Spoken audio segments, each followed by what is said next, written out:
and welcome to the fifth video in our 5-part series about Rules as Code. My name is Phillipa Martin and I'm the Rules as Code lead at Salsa Digital, an open source digital innovation company based in Melbourne, Australia. Today I'm here to talk to you about Rules as Code, or RAC for short, on behalf of GovCMS. GovCMS is a whole-of-government content management system and web hosting platform built by government for government. A quick introduction. With a background in content and an interest in the law, I started in Rules as Code in January 2022, working with a larger project team to convert the New Zealand Social Security Act into an interactive Rules as Code experience for New Zealand citizens. Since then, I've continued working in the Rules as Code space as a business analyst, analysing and mapping legislation and other rules, while also focusing on user journeys. This fifth video in our Rules as Code series focuses on the process of configuring the Drupal web form and results content. But first, let's take a high-level look at the solution architecture, in case you missed it from our fourth video on OpenFisca. Looking at this diagram, you can see that we start with legislation, bottom right, which then gets coded into OpenFisca. From there, the OpenFisca API integrates with Drupal. We cover the Drupal part of this solution in this video. Users can interact with the rules via different user experiences, such as websites, mobile apps, and voice devices. Before we look at the Drupal module, I do want to address one issue that we often get asked about: why OpenFisca and not Drupal?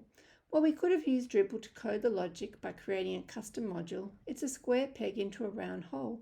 Drupal is not built for rules coding and complex logic. Drupal is built for content modeling and content management, and it's one of the best CMSs. On the other hand, OpenFisca is the most widely adopted, free, and open source engine to write rules as code.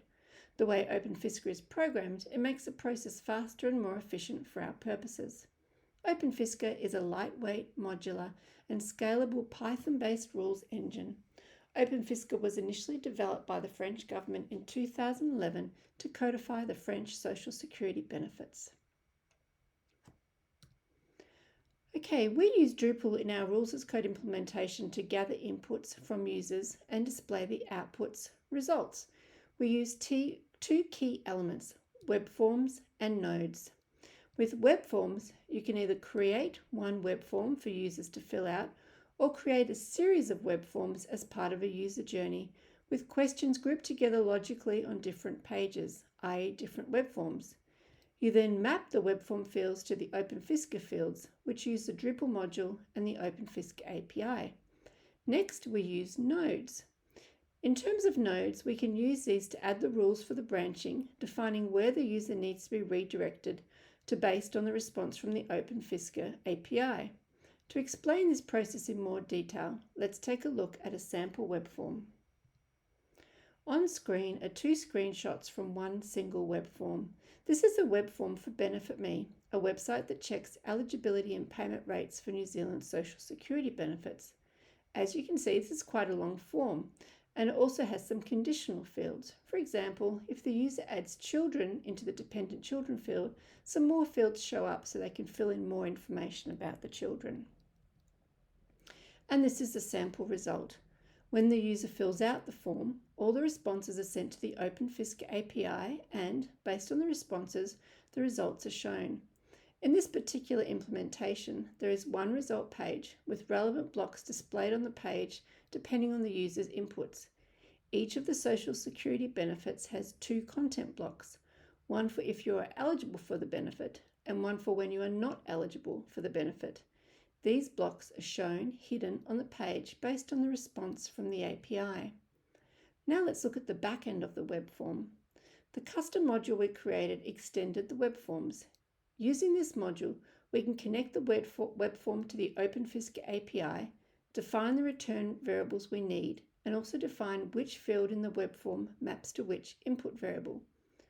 First, we create a custom handler for the web form to interact with the OpenFisca API after form submission. You can see in this screenshot, the name of the handler is OpenFisca Journey Handler. Second, through our OpenFisca Drupal module, we can specify an OpenFisca endpoint. In this screen of the backend, we define the API endpoint and also define the return variables and the journey handler will use for this web form. We also need to define the keys for these return variables. Please note that these variables need to be fully qualified. Next, we map the fields in the UI. You can see in this screenshot we have added a new field, linked Fisca variable, and the user can select the appropriate OpenFisca field, residential requirement in this example. Please note that in the same form we can also add the entity key and the entity role. When we save the form field, these values are actually reflected in the third-party settings as well. This shows the list of variables that can be mapped. This list is pulled from the OpenFisca API URL that we added earlier. So basically, we extended the Drupal web forms to take the appropriate inputs from the user, which are then mapped to corresponding OpenFisca variables. Another thing to note when building the form is that all the return variables need to be added to the form as hidden fields and mapped correctly. OpenFisca expects these variables in the payload that Drupal sends. Now the web form is built, the next step is to decide what to do with the responses we get from the API. This is where the nodes come into play. The branching rules or redirect rules nominate what pages should be shown based on the OpenFisca values. In the case of the Benefit Me web form, we needed to always go to a single page and there were not multiple steps of the journey. But if we have multiple forms, we can decide where to take the user based on responses from the API.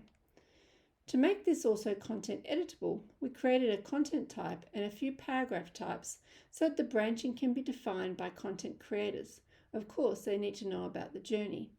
Each rule was associated with a web form.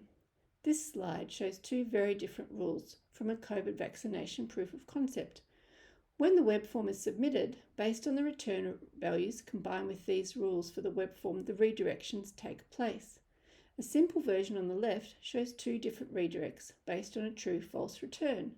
The screenshot on the right shows a slightly more complex redirect scenario. The redirects, as explained in the earlier slide, might be to two different types of pages. It could be to the next step in the journey, which means a redirect into the next web form, or the redirect could be to a results page. This is where Drupal again becomes super useful. The content team can now create really relevant and contextual content. On the left is the Benefit Me results page, with the relevant blocks displayed. On the right is a results page from a COVID proof of concept, and the highlighted content in the response comes in from OpenFisca API calls as tokens. Well, that's it from me for this fifth and final video in our series. We hope you've enjoyed learning more about Rules as Code and the implementation methods we're using for our Rules as Code projects, including the GovCMS Rules as Code sandpits. Thank you.